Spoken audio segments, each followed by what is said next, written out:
बिना देखे तेरी तस्वीर बना सकता हूँ, बिना मिले तेरा हाल बता सकता हूँ। अरे मेरी मोहब्बत में इतनी ताकत है कि तेरे आंख के आंसू अपनी आंख से निकाल सकता हूँ।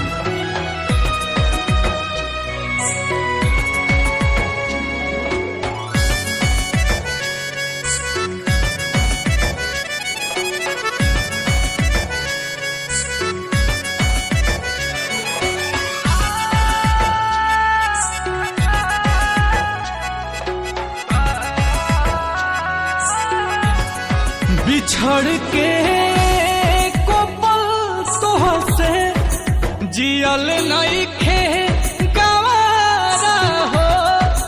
कह कैसे उमर भरला सनम करब गुजारा हो।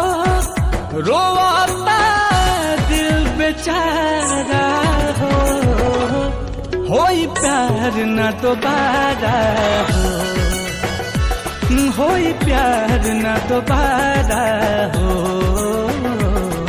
होई प्यार न दोबारा हो, होई प्यार न दोबारा हो।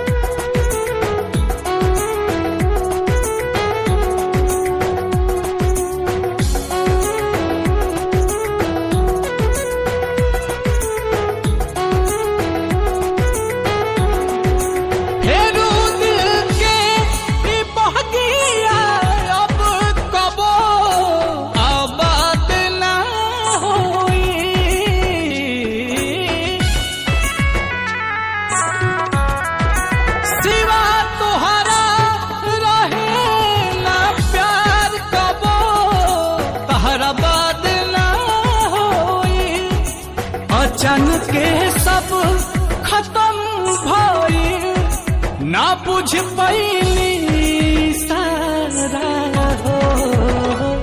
होई प्यार न दोबारा हो, होई प्यार न दोबारा हो,